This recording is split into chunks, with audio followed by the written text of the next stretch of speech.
Welcome to the Innate Wisdom Podcast. I'm your host, Loren Sofia, functional fertility coach and owner of Innate Fertility, and I'm honored to guide you through each episode where we'll cover not just fertility, but how to rediscover the innate wisdom of your body, restore your connection with your physiology, bioenergetics, and metabolism, and get back in touch with Mother Nature and ancestral traditions.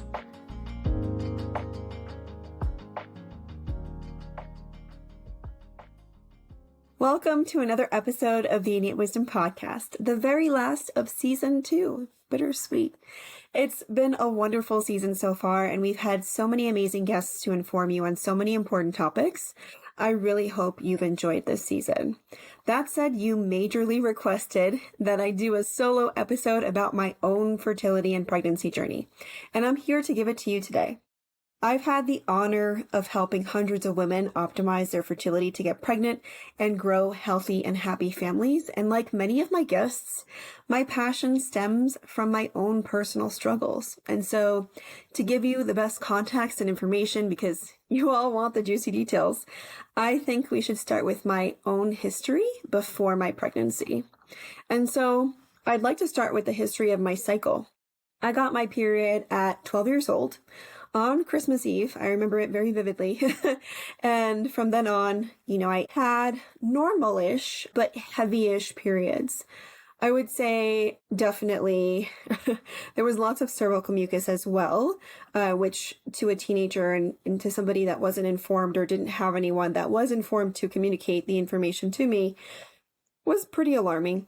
I would definitely go check out Megan's episode of this season to understand more of the changes that you can go through during puberty. And if you're a mother, how to communicate that to your daughter. Definitely something that I wish I would have had. It was just kind of like, oh, your period's here. We're so excited.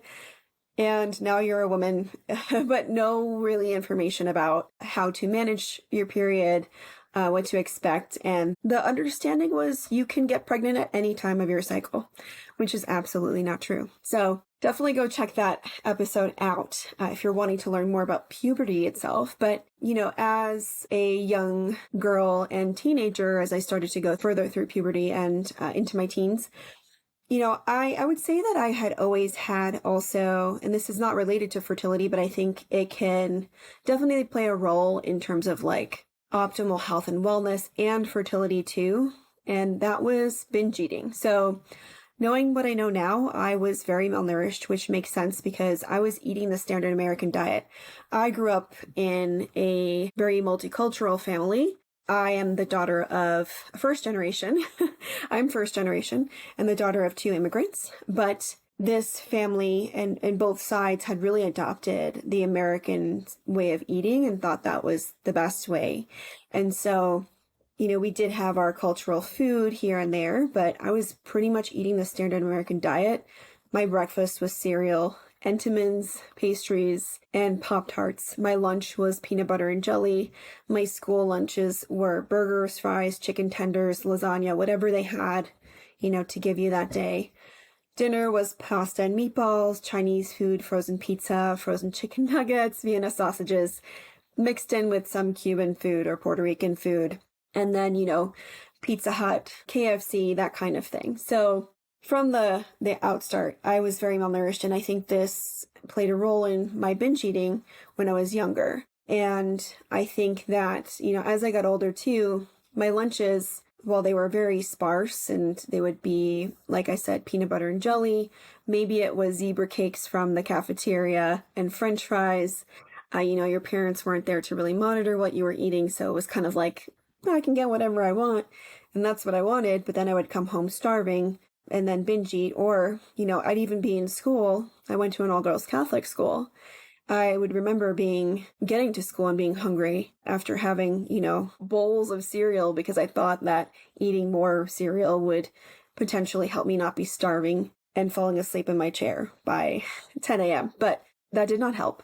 Either way, I think that the way that you live and nourish is really important, and starting that from a young age is very important too. I was also an athlete and a dancer, and I was not getting enough of the micronutrients and the macronutrients that I needed to support the activity level that I was at. So definitely I feel like it could have contributed to my heavy periods and general moodiness, PMS for sure, before my period came. So moving on through the timeline, I went to college eventually.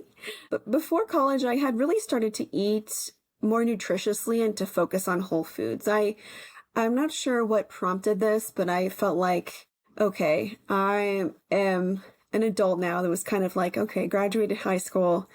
I have this mind frame of, I'm an adult now. I should really learn how to feed myself, especially if I'm going to have to make my own food in my dorm. I started to focus more on whole foods, and my binge eating would kind of go away, but I would binge on fruits versus chips or something like that. So I would eat fruit until my stomach hurt. And I thought that was okay because it was clean, quote unquote. So I went to college, which, is a very big transition. I went to college away from home. Not that I had a very great home life either. It was very dysfunctional, which I also could say that it contributed to a lot of things as a young girl, but it was definitely a difficult transition. Hindsight's 2020. I didn't realize how difficult it was and what I was going through, but I did fall very quickly within the first couple months of being in college into veganism. And this was before it was trendy or really popular or well known. There were a couple of restaurants in the town I was in, the city I was in, that made it, at least easier to get some of this food, but it was very expensive. And I thought I was doing this for environment. I thought it was, as an animal lover too, I thought it was more moral. I thought it was cleaner. I know that that is not the case as well now too. Either way, I lost my period within the first 3 months of being a vegan, and I lost it for at least a year. And one thing I really noticed while I was a vegan was that I was starving all the time, and I had this insatiable hunger. No amount of food would be able to quell it. I would eat vegetables and eat nut butters and eat seeds and vegan things, tofu, until my stomach hurt and was distended. But I would never be satisfied. It was just like I was still starving on the inside. And my binge eating started again, really back in full force. I would find myself eating half a jar of peanut butter in a sitting very easily, a bag of nuts, where your serving should be a palm of your hand, eating, a huge portion that really should not be eaten and getting the worst stomach pains. Suffice to say, the vegan diet was not working for me. But this also led to a cycle of guilt and shame. And so what I would do is I would feel guilty for eating all of these, overeating, then the shame, and then I would punish myself. And so I'd punish myself by binge exercising, exercising for 2-3 hours at a time every single day. And that definitely did not help my cycle either. I lost a lot of weight. And while it was like, oh, convenient, my cycle was gone, I didn't have to worry about it. I felt like that was a convenient thing. And I was finally, the skinny that I had always dreamed of being as a teenager because of all the societal pressures to be real thin, especially back then. So I thought it was this positive thing, but I knew that it didn't really work for me. And I was literally exhausted. I was getting concerned conversations from my family, and I knew that I had to stop the vegan diet intuitively to not just feel better, but also to be healthy again, because I was really not healthy. I was pale. My hair was just brittle. Again, I didn't have my cycle. I wasn't healing well. I was sick all the time. So I knew something had to change, and I think it was the summer that I really started to transition back to slowly vegetarianism and then back to omnivore. So after I did that, my health really changed quite a bit. I got my cycle back, and I felt just so much better. However, I started to develop adult acne really badly, and this was really difficult because your face, you can't hide it. You have to talk to people. My job was a very sociable thing. I worked while I was in college as well. And so I think anyone that has dealt with acne or something like that, you know how demoralizing it can be, especially if it's, persistent and you feel like you've tried everything and you can't get a handle on it. And it's just so visible. So this was really difficult because I didn't know what caused it. There really wasn't a lot of research or information available like it is now. This was before social media. I think Tumblr was just starting. So, I looked to the people around me, my friends and my family, the experts like my physician, and I was given no other option than the birth control to control it. My roommate at the time, she had been on birth control since she was 15 or 16 for the same thing, to control her acne. And I was like, oh, okay, this could be the thing. I didn't have any qualms about taking medications back then. Not that I wanted to, but I was less inclined to deny medication because I had been on medication for my asthma for a long time. So I didn't think it was the worst thing in the world. I wasn't super informed on what the birth control did or how it worked. I remember asking the physician who prescribed it to me, will this be a problem in the future if I ever try to get pregnant? She said, absolutely not. And so that was definitely interesting. And I do distinctly remember that. But literally everyone else that I knew was on it. Everybody. All the girls in my dorm room. And so I was like, if everyone's on it, it can't be that bad, right? But, again, hindsight's 2020. I'll share my experience with the birth control pill very shortly. I was on the birth control pill for 8 years. It was one of the low versions. While I was on it, I developed different issues, even though it helped with my acne initially. It did help it to go away. I developed a ton of different issues like subclinical hypothyroidism, an autoimmune disease, prediabetes, which, was just so annoying because my physician, I remember him asking me, do you eat a lot of white bread or pasta? And I'm like, no, I don't. Because I did take some things that I learned from veganism into sort of transitioning out of it. It did teach me how to eat more whole foods. I had started that before college, and that really helped me, think about more of what I was eating, the composition of my meals. I had to learn because, you have to learn how to nourish yourself properly if you go vegan. You can't just go vegan without really understanding exactly which micronutrients you are going to be needing to focus on more of the proteins that you're going to need to be combining. So it did teach me about that.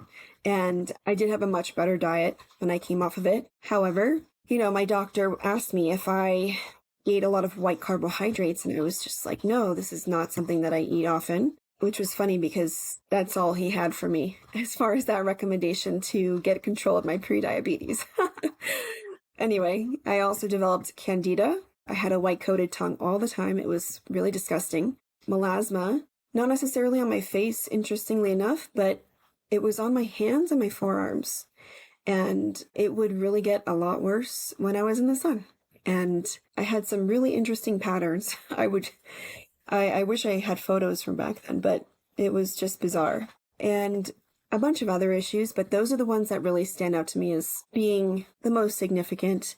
So I was dealing with all these things, and no, my physician did not connect that to the birth control pill that I was taking. It couldn't possibly be related, or none of these issues could also possibly be related to each other. Kind of basically gaslit the entire time. Even by my dermatologist who, saw the skin issue I was experiencing manifest as part of my autoimmune disease and just saying, you should stress less. And I'm like, oh, okay, that's very easy to say, but not to do. And I don't know that I truly believe that that's the only reason that I have this autoimmune disease. So regardless, it was starting to feel hopeless in terms of that because I had never really been that sick of a child, that sick of a teenager, regardless of my poor diet. Actually, let me backtrack because I got shingles when I was 8. So not always peachy when I was younger, for sure. But to be kind of alone and then having all these issues, I was like, what's wrong with me? Is this what getting older looks like? I'm not that old though. I'm in my late teens, early 20s. Is this just what happens? So it was, really disheartening. And then my acne started to come back as well. So I was, at this point becoming very, not suspicious, but doubtful about all the things that I was being told that were good for me or, okay to take or do things like that. I started to really become more inquisitive. And I decided that I wanted to get off birth control because I was like, it's not helping me for the reason that I originally started taking it. And I don't want to be on medications anymore. I started to learn more about medications, and I really didn't want to feel burdened by having to take something every single day, especially because I was already taking a steroid inhaler every single day for my asthma. And that was burdensome because I would have to carry an emergency inhaler in case of an asthma attack. So I talked to my doctors, I came off of it, and then I experienced something called post-birth control syndrome. And this term is coined by Dr. Jolene Brighten. It's basically a black box of anything that can really happen after you come off the birth control pill. If you had been taking the birth control pill for something that you were experiencing before, it's likely that that will come back, maybe 10 times worse. And that's what happened. So a lot of the issues that I experienced while on the birth control pill persisted, coming off of it. Plus, my acne came back 10 times worse. I had hair loss for a very long time. I got 2-week-long periods. So my bleeding was 2 weeks long, which was just maddening. And I was not ovulating. Later on, I was having very short luteal phases as well, once I actually had a luteal phase, because you don't have a luteal phase if you're not ovulating. And then I should mention, I also didn't completely get off birth control, but I went from the pill to the copper IUD, which I eventually got out shortly after too. So I didn't even stop cold turkey or feel like it, I don't want this to come off judgmental or anything. So I just didn't feel confident in my ability to track my cycle or anything like that. At that time, I was in a committed relationship with my husband, who's my now husband, but this was the next best thing next to medication at that time for me.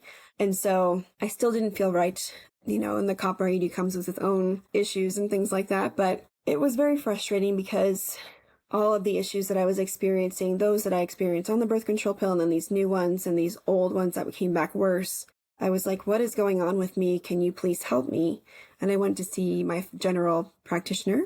I went to see my OBGYN, and I went to see my dermatologist, and all of them said, you can get back on the pill. And then my dermatologist offered me spironolactone as like the other alternative.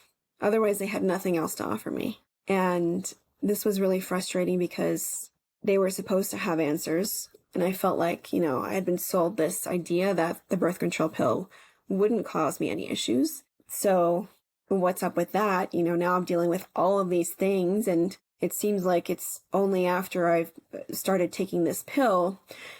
So I knew that I wasn't going to get help where I needed it, and I knew that I had to take things into my own hands and heal myself. So I started making nutrition and lifestyle changes.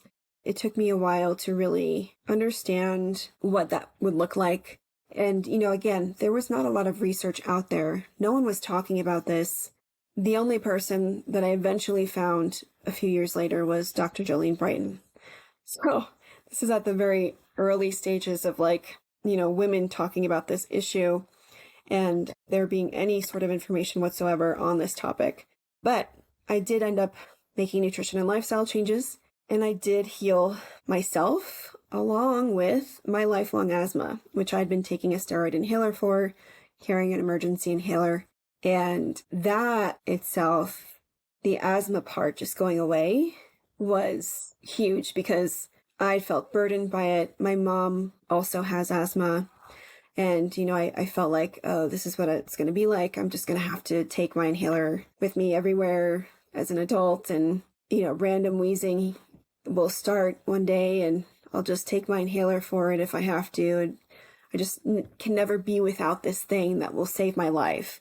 And that was also really big for me because it showed me that I could heal in a huge way. But the body has an immense capacity for healing, something that I thought I would be dealing with for the rest of my life, gone. So I knew that I wanted to help others with this. I thought I had discovered gold, and I wanted to pursue a career in wellness because I wanted to help other people. And I feel like if I could help somebody not feel the way I was feeling, desperate, hopeless, frustrated, that would be my way of contributing to society and making a difference in the world. And yeah, so I went back to school and decided to pursue a career in wellness and nutrition and health. So I would say, though, too, along this healing journey, I do want to mention I discovered CrossFit, which I still love. However, I loved it too much. I was dealing with super low sex hormones, so my sex hormones were just non-existent. My cortisol also had not recovered from coming off asthma medication. If you're not aware, long-term use of asthma medication or corticosteroids can really blunt your adrenal gland's ability to produce corticosteroids, one of which is cortisol, and sometimes permanently. So I still had not recovered from this. It's something that I wanted to mention because I think we assume that a medication can't have permanent effects on your body, but it can. Your body has negative feedback loops. It has this whole thermostat built in, multiple thermostats for sex hormones and stress hormones and things like that. And sometimes medications can break the thermostat. So I think that's important to know. And, something like CrossFit requires quite a bit of output, and it just wasn't there. I was also still living in a major city, working a very stressful job, grinding, as they say, and living in a very masculine phase as well, a masculine state, a masculine environment. And this is not something that I really became aware of until I left. But it's amazing the impacts that something like that can have. There's the way that you show up, but also your environment can influence you as well. And I think that's important to take into account, what you surround yourself with. So it was just masculinity everywhere, masculine energy everywhere. And this led to burnout. This led to low progesterone. This led to luteal phase defects. And eventually, though, I moved to Colorado. My husband and I were newly married, and we wanted a change of pace. And during this time, I really felt like I needed to recover. I definitely had a weakened immune system and was experiencing a lot of inflammation still. I also contracted parasites, which is very common here in the tap water, actually. But also, you can easily contract parasites from pets. And we decided to get a dog too. And I just love my dog. And it's very possible I got parasites from her or, the tap water, even just drinking at a local food spot. Any water source you don't control, it's possible it'll have parasites. So you've gotten to hear about my fertility journey and the chronology of the problems I was dealing with. And if you had asked me during any of this time frame if I thought I could get pregnant, I would have said no. Once I did get rid of my parasites and recover my gut, I was feeling really good. And I would say feeling really good physically. My husband and I were thinking we were ready to try. And I would say that if we had tried to conceive at any point beforehand, I don't think we would have been able to conceive. And that just goes to show, my hormones and my physical being were really, truly just out of line and messed up. And I'm grateful to have been able to heal myself. But healing is also not linear. It's a journey as well. And so even though I healed myself from my birth control, moving is stressful. You can still experience burnout if you're not aware of your capacity and supply and demand. And you can fall back into old patterns. And I think that's what contributed to a lot of the parasitic infection and inflammation that I was experiencing. However, during this time period, I was also going through a major grieving period too. I was in the process of losing a friend. And again, although hindsight's 2020, this was someone that I truly regarded as a close friend, even though I would come to later realize the depth of emotional immaturity and narcissism that I was dealing with, which if you've ever dealt with somebody like that, it really taxes you, especially if you're somebody who has issues trusting in the first place, which this can be a whole other topic, trauma-related podcast. But I think that it really took a really big toll on me. Maybe I took it harder than other people would have. And again, I didn't really realize how much this affected me until a few months later, after things finally started to settle down. Regardless of everything going on emotionally, we started to try to conceive. And we were blessed enough to get pregnant on the first try. Again, however, emotionally, I was not there. And what happened is, and I haven't talked about this before, is that I ended up having a miscarriage. And you'll be able to hear more about my experience with miscarriage in the episode coming next season, all about pregnancy loss. I go into, what kind of miscarriage I had, when I had it, but I think a lot contributed to this loss. It's taken me a long time to process. And if you're somebody who has experienced loss, I think it, you're kind of always still somewhat processing it. It's always kind of with you in some way. But I'm also not a fan of placing any blame on anyone in particular. It's just what I'm about to share is like more of a reflection, and it's helpful for my own processing and moving forward. And so I think there was a lot that contributed. And I think I was in the midst of grieving, dealing with immense emotional stress. Not only that, the loss of a friend, I also have incredibly dysfunctional family life, and not brought on by my husband's side, but it's amazing how just dealing with that throughout my whole life, but also this just started to rear up again. And it was a lot to deal with. I was also very inflamed still. I didn't realize how inflamed until later on. And I was actually about 20 to 30 pounds over my typical set weight, which I didn't realize was from the literal weight of carrying this toxic friendship. It's amazing how your body responds to this. And I was talking to somebody else recently who is going through something very similar and has also experienced this sort of like weight gain, carrying of weight, excess weight because of this person, this toxicity. And it's amazing how your body will just adapt and cope with it. I was also fearful of the future because this friendship was also wrapped up in more than just my personal life. So fear of the future is not something that you really want looming over you or burdening you when you're trying to conceive. It doesn't necessarily have to be set in stone. You don't have to have a 5-year plan. You don't have to know what you want to do in the next few months or years to raise a child. You don't even have to have a plan necessarily, but immense fear of the future can play a role, I think, in pregnancy loss. And this is something that Louise Hay also connects with it too.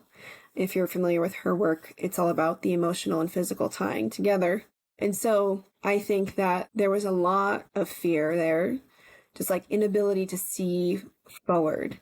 And that really also contributed to the grand storm of things. And this experience taught me a lot in the value of emotional and mental health along the preconception journey too, and the pregnancy journey.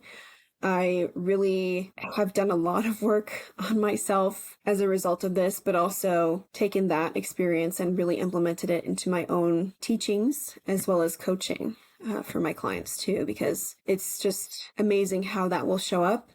And it's just helped them so much more too, as far as reaching their goals and growing their families. So I really think this is an overlooked aspect, and it's something that I had maybe thought I was good on, quote unquote, perhaps because I really more so was avoiding it.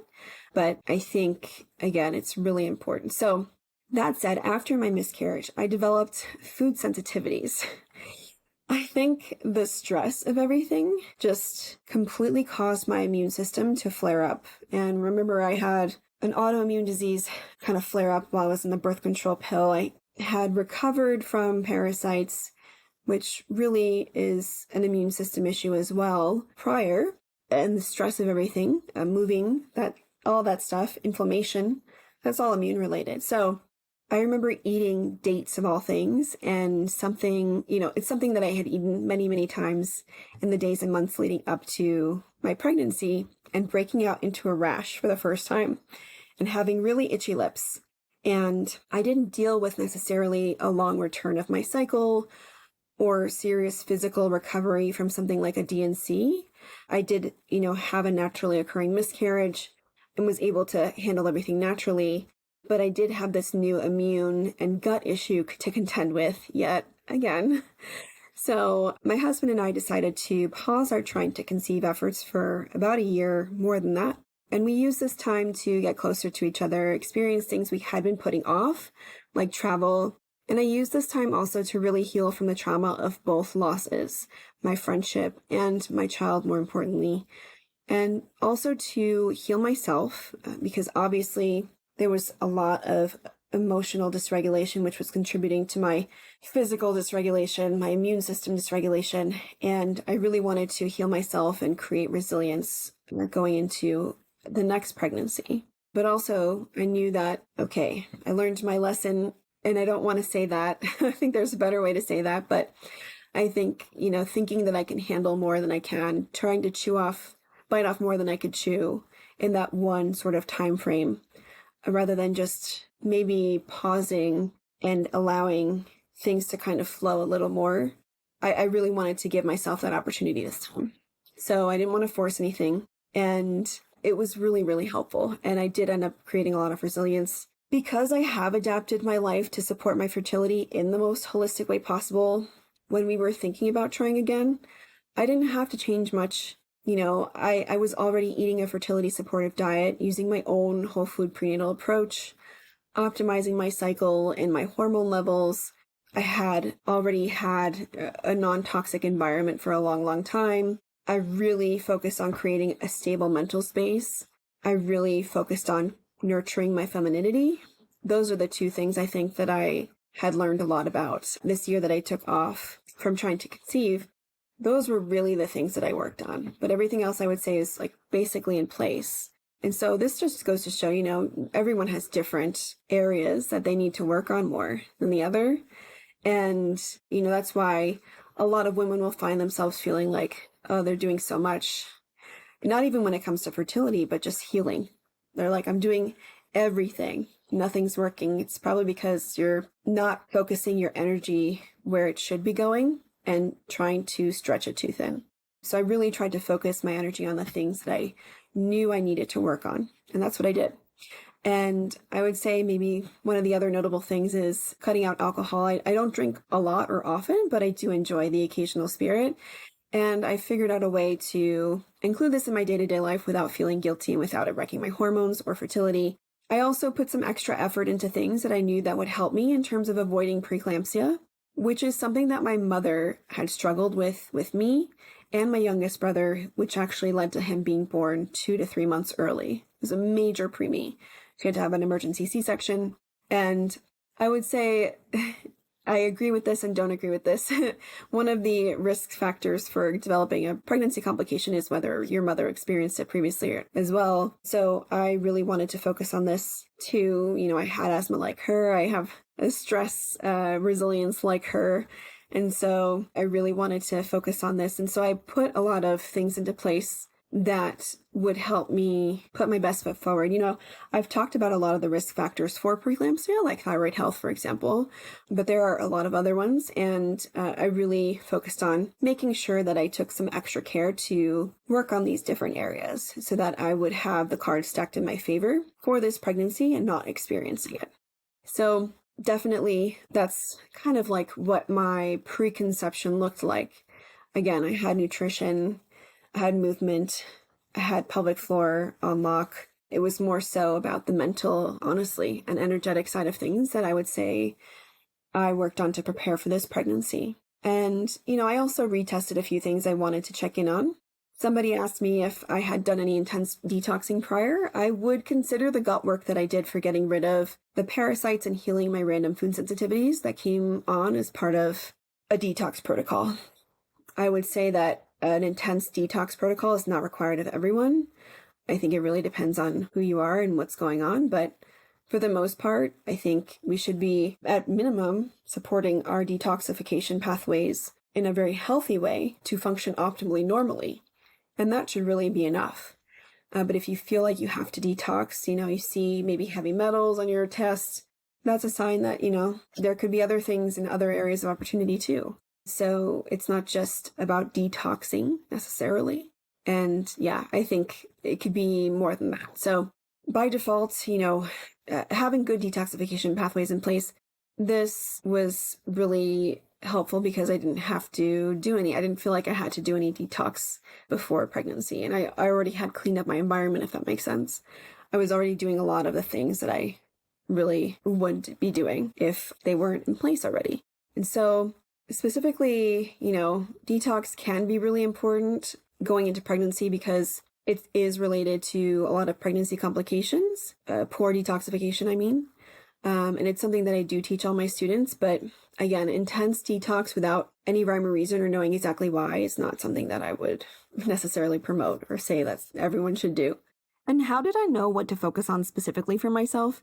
Again, I live and breathe preconception care, pregnancy prep, prenatal everything, but I have worked with thousands of women and I have developed a method that helps you identify what you need to specifically work on to prepare for pregnancy so that you can understand your fertility gaps, the weaknesses that could interfere with you getting pregnant or prevent you from having a healthy, complication-free pregnancy so that you can address them and stack the cards in your favor for the most abundant fertility, the healthiest pregnancy, and the healthiest possible child without wasting time, energy, or money on things you don't need to be focusing on. And that's really key because I see a lot of women boiling the ocean, throwing spaghetti at a wall, and wasting lots of valuable time on things that they really don't need to be focusing on. And the things that they do, they don't go deep enough. So I followed this exact same method that I teach the hundreds and hundreds of students that are part of my course. I took my own assessment after my loss and again about 3 months before I conceived to check in. That way I knew what I needed to work on and follow the exact steps I outlined in the course. I also knew how long it would take me. I did take a lot more time than I actually needed because, like I mentioned, we weren't going to try for at least another year, and we didn't. But when I was ready to get back into pregnancy prep mode, I knew exactly what to do and for how long. So all of this shared said, I knew how to prepare and what to do because my method told me exactly what I needed help with and how to address it. And honestly, after this, I knew I was ready for a long time to try again. Body and mind and spirit versus just the body with my first pregnancy. And my husband and I, when we did start trying again, we were blessed again to get pregnant on the first try. And honestly, I don't experience PMS and I didn't experience any pregnancy symptoms within the 2 weeks wait, but something in my gut just told me that I was pregnant. I just knew it and I could feel it. And regardless, I did take a pregnancy test, more so just to have a keepsake, like a physical keepsake that I could look at than anything. And during the 2-week wait, I really didn't do anything different or crazy, which was another question I received. If I did anything to increase chances or anything like that. I do teach a lot of these things to my students, but by then, all the work I had done leading up to this moment, it was really time to let that shine, which I think is the beauty of preconception and pregnancy prep. It's just, you do all this work, not necessarily all this work, but you put forth really a lot of intention. And that's where the intention can really fall into place and support you and just kind of showcase itself. So because I had this oversight of what my weak points were, and I knew that I took the right amount of time and steps to address them, I felt really confident going into this pregnancy. And that's honestly what I want every woman to feel. And now I'm going to shift and move into talking about my pregnancy itself from point A to where I am now, which is at the time of this recording, I'm about a month away from baby being here. And I just want to preface, everyone's experience is different, but I have really enjoyed my pregnancy. I've loved being pregnant. I've felt really, really good. And I'm almost a bit sad it's coming to an end, although I'm so excited to meet my little one. So here we go into some of the additional details of my pregnancy. So I did experience some early pregnancy spotting, which was hard to go through because given my previous loss, my head just went to the worst place possible. And it just shows that no one is immune to everything. And if you've ever been pregnant after loss, you know what I'm talking about. This is one of the reasons that I chose to have an early ultrasound, which is one of the questions that you had. And this is something that my heart needed. I was actually dreading it, but it ended up being so reassuring for me. And I know for a fact that many other mothers who have also been through pregnancy after loss feel the same way. So I think this just, if you are somebody who is not sure about ultrasounds, I think like in this case, the benefits way outweigh the cons. And for me, this was very true. And I felt comfortable doing the early ultrasound. And, the first few weeks of pregnancy were easy. Around 8 weeks, I did experience some mild morning sickness. That was another question you had. Literally, so many of my students and clients have been able to avoid morning sickness completely with my help. That said, I think there is a level of normalness to experiencing it.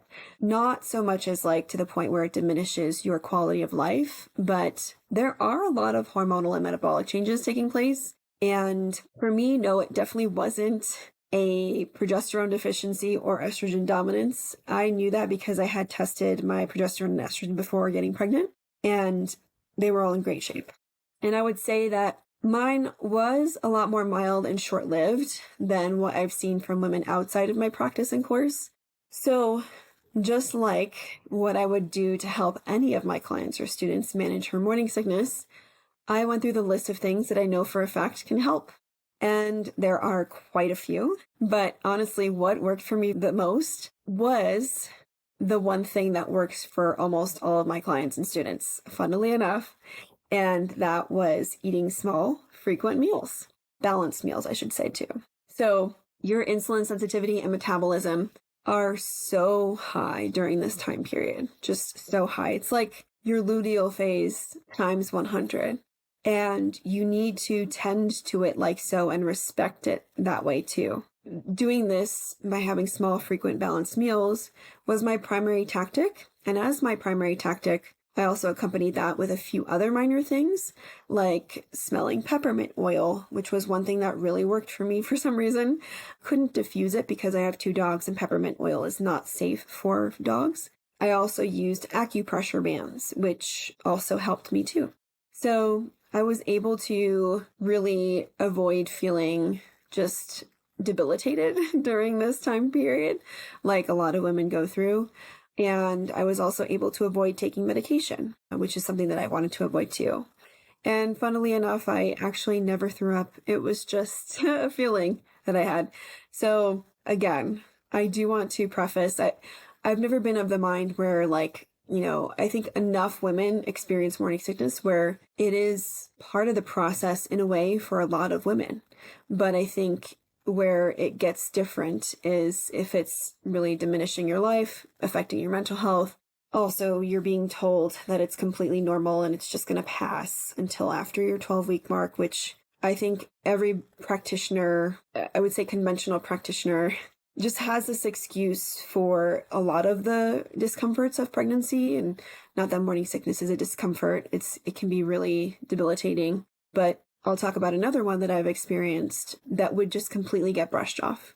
And I don't think that you should get brushed off with anything during your pregnancy or anything during your regular life, in general. So, I do want to acknowledge the level of somewhat normalness that this is, but also to acknowledge that there are quite a few things that you can do to prevent it and avoid it, and also tend to it while it's happening, because it's not a situation where you can't just do nothing. There's so many things that you can do, even if you are experiencing it. And even though I help so many women avoid it, I also help women get through it and stay sane. And I was one of the people that I helped myself this time. So, I just wanted to make sure I covered that too. During this time too, while I was experiencing morning sickness, I did experience food aversions. My sense of smell still is just so heightened, and it is insane what I can smell. I can smell something across the house. Definitely my food aversions were to seafood, particularly also fragrant foods. I managed this by getting a lot of nutrient-dense foods that I could tolerate, like eggs, broths, fruits. I could tolerate steak. I could tolerate ham, and avoiding any sort of unique seasonings. So I really didn't like the smell of curry or anything, again, super fragrant. So I just avoided those things, and I tended to eat colder meals during this time too, just because they smell less strong. And so I wanted to also mention that. I know food aversions can hit you like a bus and yeah, it's not fun, but I also was not concerned. So one of the biggest questions I get is, oh my gosh, I'm experiencing morning sickness. I'm so scared that I'm not getting enough nutrition for my baby. And I was not concerned during this time because I had prepared my body so well I knew that I had done the work not only to mitigate my chances of experiencing morning sickness as much as possible, but I also knew that I had a healthy uterine lining and that all the work I did to make it plush would pay off in feeding my baby, because that's what feeds your baby during the first couple of weeks of your first trimester, actually the majority of your first trimester, while your placenta is being built and created by your body until that takes over. So your baby is uniquely reliant on your uterine lining until your placenta is able to take over and actually provide them with nutrition. And so I was not worried because I had done so much work to make sure that my uterine lining was plushed. I had also done so much work to build up my nutrient stores in the event something like this were to happen. Even in the event I didn't experience morning sickness, but I experienced food aversions, because that can also happen. They don't have to happen together. So I did that too. And, if I didn't feel like eating the certain foods I typically would, like seafood, for example, I wasn't worried because I had prepared so well and I had built up those stores. And that's another beautiful thing about preparing for pregnancy. You can have this peace of mind. So I was feeling really good, and I was still working out too. That was really great for me, especially, while experiencing this nausea, just getting fresh air. And again, it was mild, but I'm somebody that I've always said, literally always, even in my youngest years, like nausea is the most underrated feeling ever. There are some things that like other people would rather go through than, they'd rather experience nausea than experience neck pain or something like that. I would rather experience anything else than nausea. So I would say that it's definitely not my favorite feeling, but it was definitely mild, and I'm grateful for that for sure. And again, I was working out. I really enjoy the fresh air, and that really was so great just to be able to be active, especially because it was a spring and it was beautiful. And so exactly at 12 weeks, my mild nausea just disappeared. I wasn't banking on that because some women do experience nausea throughout their entire pregnancies. And I wasn't sure. My cousin, she experienced intense nausea throughout her entire pregnancy. So I was not exactly, banking on that, but I was grateful to have it completely disappear, although it was also a little bit jarring because leading up to, I would say that anything before that, if you are experiencing morning sickness, a complete halt in symptoms at any point, especially during the first trimester, could be a sign that something's changing in not the best way. That said, this was fine, but, it did just, again, pregnancy after loss. I had to take a second and be like, okay, I trust my body. It's doing the things that it's supposed to do. This is the right time for my nausea to go away. And I trust that my baby's safe and sound and everything like that. I think, again, it's really important to acknowledge, like, these are the things you might come up against and the things that I did. So I started to incorporate more of the foods that I usually eat, including seafood. And yeah, everything went back to total normal as far as diet after that.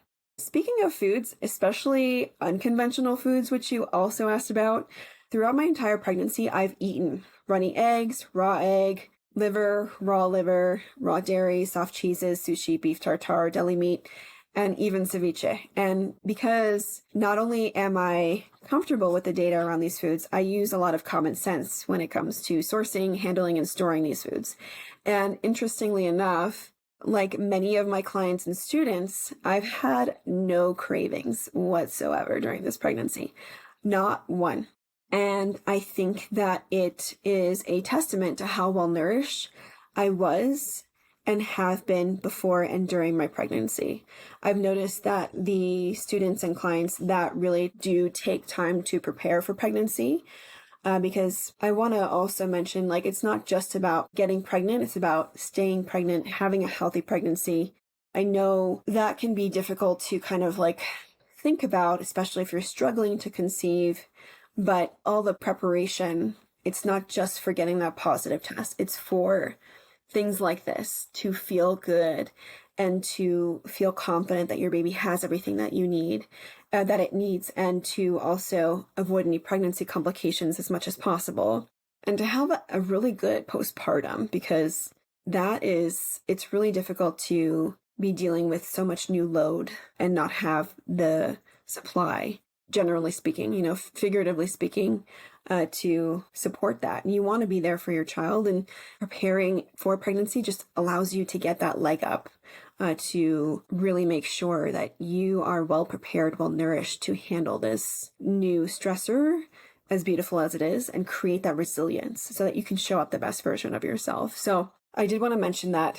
And again, I think the trends that I've noticed in my clients and students, the ones that do prepare really intentionally and eat well also during pregnancy, are the ones that don't experience cravings. And I haven't either. So I just thought that was really interesting because, you hear women wanting pickles and ice cream, and honestly, listen to that because your body's telling you something. It's usually the need for a nutrient, a macronutrient, a micronutrient. I will never tell somebody to not think about that craving and to make an intelligent decision to fulfill that craving in the most nourishing way possible. So just because I didn't experience it too doesn't mean there's anything necessarily wrong with you. Just my body felt like it has felt like it has what it needs. The second trimester, I would say, was great. Honestly, though, as a business owner, it was really difficult for me to slow down and to savor it. Things just have to happen when you have your own business. Things wait for no one but you. And I found it really difficult to mother myself as a result. And the things that I would tell my clients and students to do in terms of listening to your body and respecting that, I ignored a lot of these urges a lot. And, I was in the midst of revamping my course, Conscious Conception, and I had to really work hard on this. And I learned a lot about myself too. But I had to make some sacrifices, and I feel like I didn't get to quite enjoy my second trimester as much as I should have.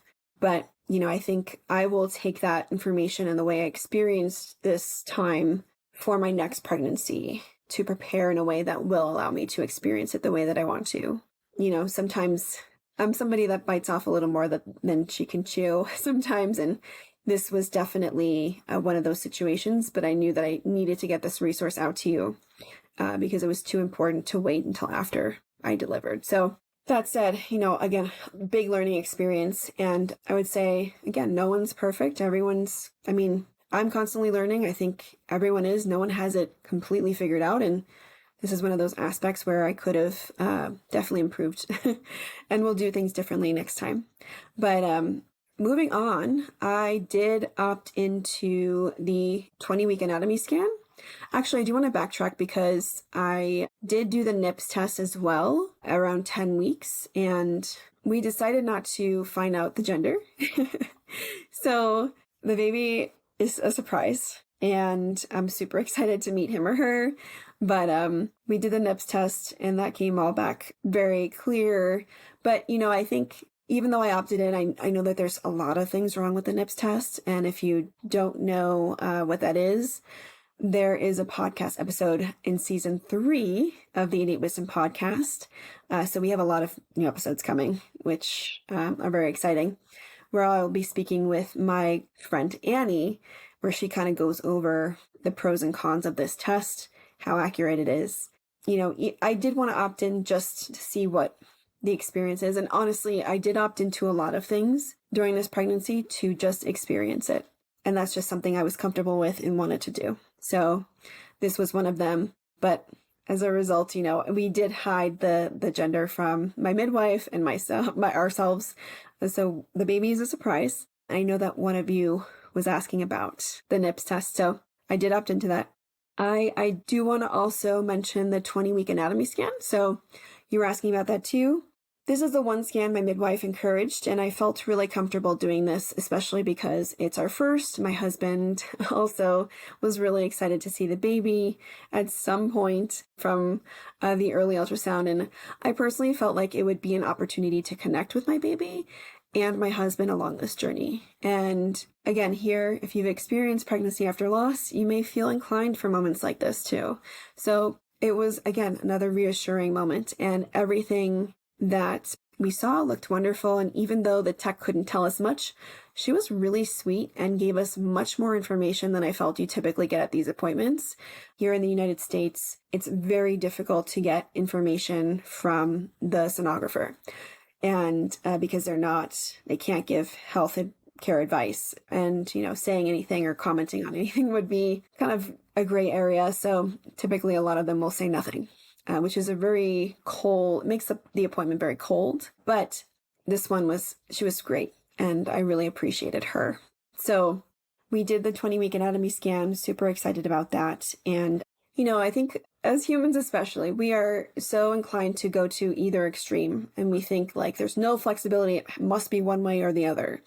And what I like to teach my students is to find an approach that works for them and their lifestyle, that's sustainable, because that's the only way you're going to be able to uphold anything that you implement. And that's the only way that you're going to want to do anything that you implement. If it doesn't seem realistic or achievable, you're not going to do it, especially not on a regular basis. So I, typically doing the whole food prenatal that I teach in my course, adjusted to take a conventional prenatal while I was traveling, and I didn't think twice about it. It is the perfect solution for that. And so I took one of my preferred prenatal vitamin brands that I teach in my course. And, I was not going to worry about not having access to all my usual foods while I was supposed to be relaxing. I did not want to do that. It would have been counterproductive. And for me, an alternative and more conventional approach worked perfectly for me in this period of time. I got to have an amazing time with my husband, and it was just what I needed. So I just want to mention that because I think, especially in the health and wellness space, I love this verb. We tend to strangle things to death. Like, you must do this perfectly a million times over, and, again, extremes. But if you don't allow for flexibility and flow in that, there's a point at which it becomes unhealthy to follow certain things. And so I think making sure that you find an approach that is, and I hope this just anecdote helps you with this and sort of painting the picture, but I think it's really important to find an approach that works for you and is sustainable for you and allows you to live your life and do things that you actually want to do. Because if I was completely, I guess, against taking a conventional prenatal, and I knew I couldn't get the right foods in, Mexico, then I might have skipped that trip. And that's so sad, or I might have been too stressed to enjoy myself.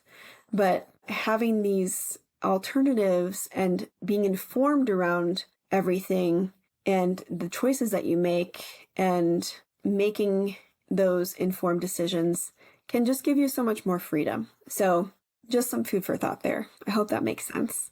And so shortly after it was the 28-week mark, I did choose to opt into the gestational diabetes test as well, and iron test, or glucose tolerance test, I should say, mainly out of curiosity again. Instead of doing the glucola, which is that gross neon-colored sugary drink that you drink fasted and then take the glucose tolerance test, or equivalent even, the natural, equivalents, or even the continuous glucose monitoring, all of which were options for me, I chose to consume a meal containing 75 grams of a variety of carbohydrates. And this allowed me to also get protein in as well. I was taking my test in the afternoon. That's when my appointment was. And I passed both tests, the iron and glucose tolerance tests, with flying colors. And I was really happy to see that because I had done so much preparation. Something I didn't mention is that I also prepared with a focus on blood sugar balance. So one of the things that I intentionally focused on, because I think preparing intentionally for pregnancy doesn't mean doing everything. It means figuring out what your gaps are, what your weaknesses are, and really putting some intention and effort and energy into helping close those gaps and improve your resilience, improve your health, improve your wellness in that specific area.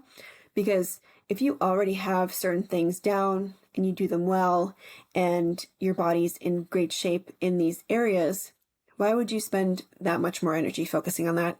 Focus on the things that could be weaknesses, and because your weaknesses are what show up during pregnancy.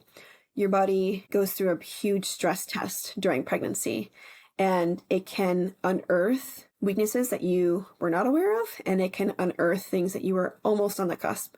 I think anyone who may fail the gestational diabetes test may really have a lot of the time some underlying insulin resistance going on. And pregnancy just kind of exacerbates that because pregnancy is an insulin resistant state, but all pregnant women are going to be somewhat more insulin resistant. So what causes things to kind of like surpass that normal point, I think it could have a lot to do with just this like underlying weakness that just gets exacerbated when pregnancy occurs. And, especially if we're not eating the normal foods, things like that, we're not able to eat normally. I think morning sickness as well could potentially affect that too. But suffice to say, I think it's definitely very interesting for sure.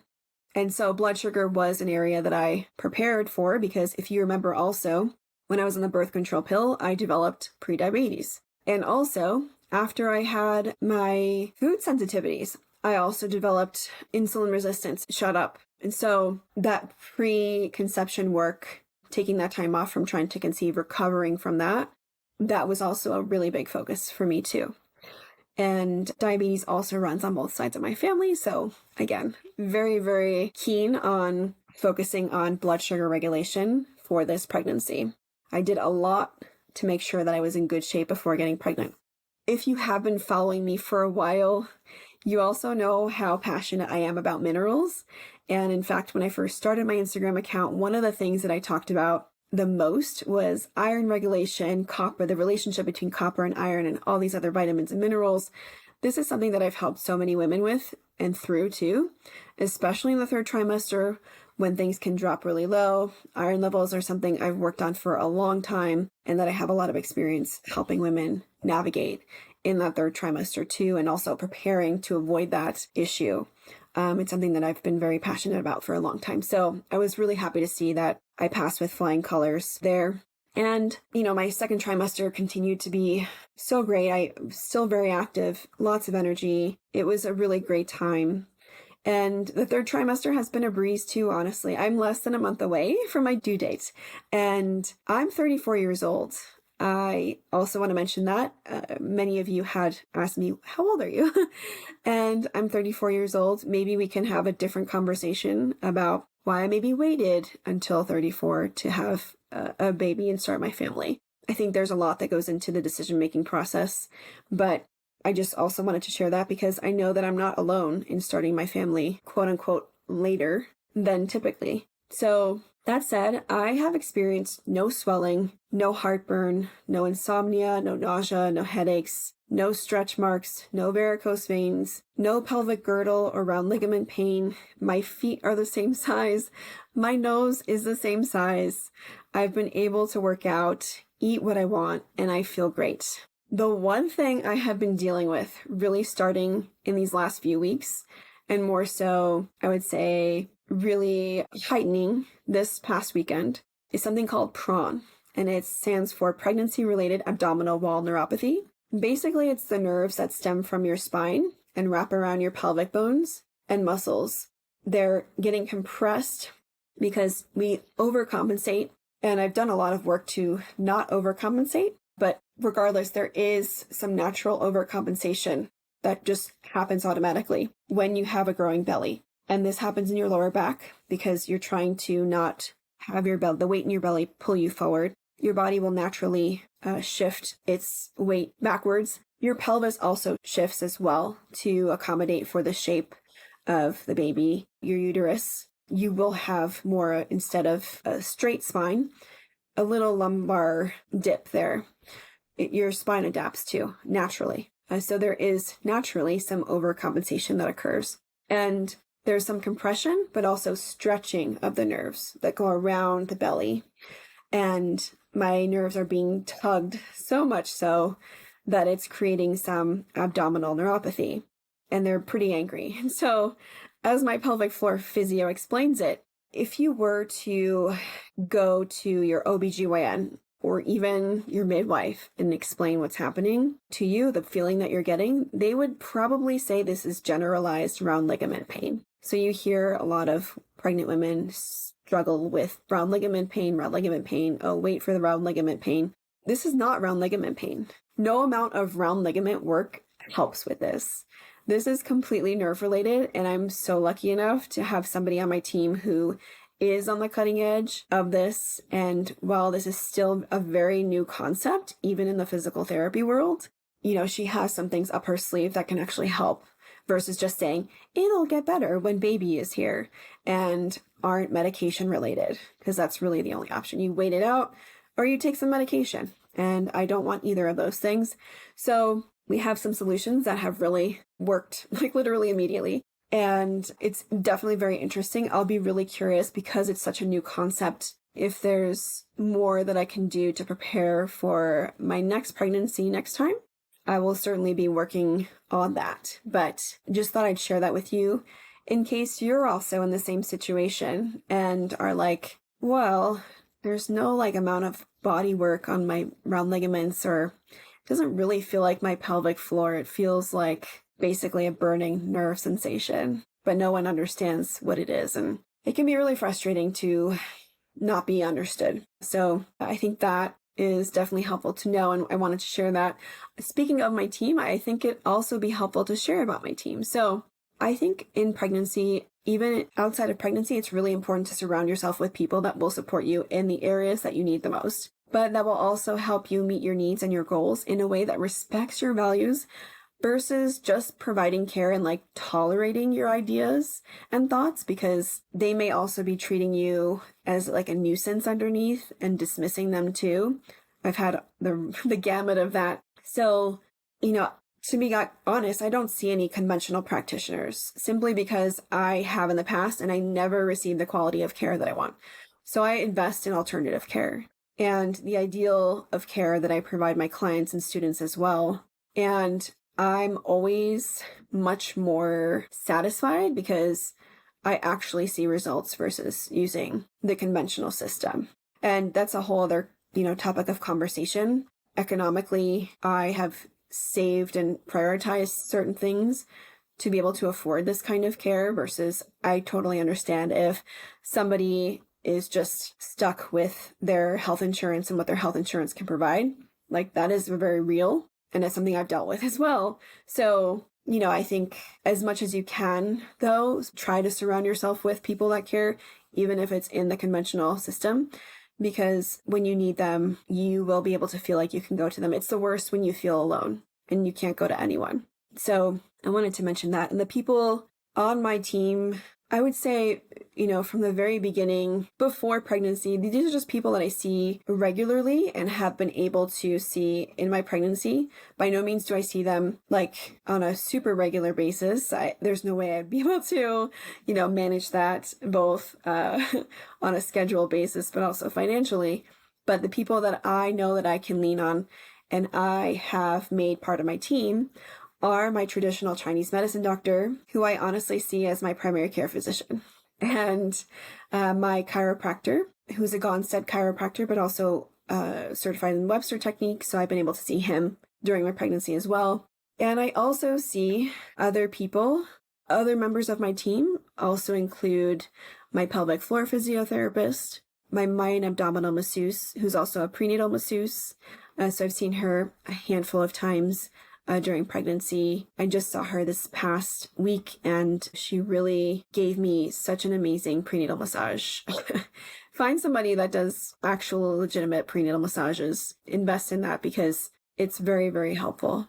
And I also have seen a cranial sacral therapist. I've shared before, I have TMJ from braces when I was a teenager.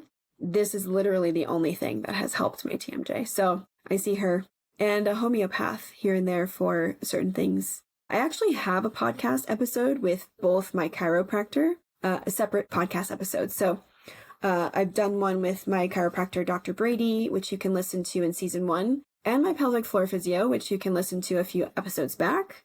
Her name is Dr. Kelly Samus, and she's amazing. So maybe I'll do more podcast episodes with more people from my team, but these are kind of the main people that I see just when I need support. Some I see more regularly than others, but I know that these people really align with my values and they will support me in the way that I want to. And I'm so grateful to be able to have people that I can trust like that. So I also want to mention I have midwives who I've mentioned before on my stories and Instagram. They are actually who my husband and I had chosen for our first pregnancy, and we are so grateful to be working with them again for this one. I get a lot of questions about how I chose them, and I highly recommend listening to the podcast episode from season 1 with Caitlin Fusco from Happy Home Birth, where we talk about a lot of the questions to ask and things to think about when potentially choosing a midwife and thinking about home birth. You know, home birth is something that I have wanted to do. As you probably by now realize, that the conventional medical system is not something that I feel comfortable with at this point in my life anymore. So birthing at home, as well as for many other reasons, which Caitlin covers a lot in that episode, but also personal reasons, I've wanted to birth at home. And I'm not saying home birth is better than hospital birth or anything like that. I honestly think you should birth where you feel the safest, to be quite honest. So that's what I think. And I personally feel the safest at home. So I chose home birth. I chose these midwives. They respect my goals and values. And aside from that, which is like the most important thing, we just had a really energetic flow. You have to choose somebody to be at your birth. And if you have the options, again, this goes back into, do you even have the option to have a home birth, or insurance be cheaper or something like that, and you can only afford that? But as much as you can, choose somebody that will support you and your values and your goals, but also that you have a good flow with, energetic flow. You know, this person is going to be there, or these people are going to be there at the most vulnerable point of your life. You need to feel safe with them. You also want your baby to feel safe with them. You're going to spend time with them. Maybe not so much on the conventional side of things, but if you're seeing a midwife, you will spend a lot of time with them. And I want to be really comfortable and safe in the vulnerable state of labor. So you want to make sure the people that you have in your circle have your back, but also that you feel comfortable. As my midwife put it, anyone that you invite to your labor, you want to make sure you feel comfortable pooping in front of them. That's how personal this will get. So just keep that in mind too. And that's something that my husband and I have felt super confident and comfortable with our midwives. We love them so much. So you also asked about how I'm preparing for labor and delivery. Literally everything that I've been doing from preconception and throughout my pregnancy has been preparing me for labor. All of the nutrition work, all of the pelvic floor work, all of the exercise, strength and endurance training, the mental side of things too, the mental resilience, the nervous system regulation, has been preparing me for pregnancy, but also labor. This preconception work, pregnancy prep work, carries into pregnancy, and it carries into labor and delivery and postpartum. All of these things are really important for putting your best foot forward in labor and delivery and helping it go smoother. You know, for example, exercise during pregnancy helps reduce the rate of C-section. There's no, if you don't want to have a C-section, or that's not something that you want to mitigate the risk of, exercising during pregnancy is great for that, So there's so many other benefits. I could have a whole episode dedicated to this, but I think something specifically that I've been doing, a couple of things that I've been doing specifically for labor, are increasing my mobility work. So really making sure I feel like I can get into the positions that I'm going to want to be in labor, focusing even more on pelvic floor breathing the right way, engaging and relaxing your pelvic floor, but also doing pelvic floor pushing breathing. I don't want to mix that up because you're not going to push necessarily, but it's engaging your pelvic floor the right way so that your baby goes the right way, if that makes sense. There really isn't actually any active pushing involved in that. And focusing on increasing blood building nutrients as well to mitigate hemorrhaging. So, which can possibly happen at delivery too. Hemorrhaging is blood loss. You may hear, I had to get an iron transfusion or a blood transfusion because I lost so much blood. I'm working on really making sure that my body has enough of those blood building nutrients so that if I do experience blood loss, well, first mitigating the risk of that, but also if I do experience blood loss, my body's able to clot blood very quickly and not lose so much. As a result, I'm also titrating off any blood thinning supplements, which will be really important. You just have to know which ones you're on. There's many. And adding in herbs to support labor and delivery too, to support the laxity of the ligaments, to support mineral balance, to support the nervous system. And just getting also extra hydration and extra minerals in too for the event that is labor, because it is basically like a marathon. It is the most athletic event of your body in your life.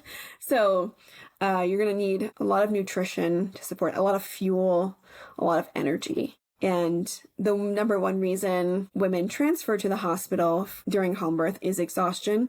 I want to mitigate that as much as possible by providing myself with enough of that fuel and sustenance and energy to mitigate that.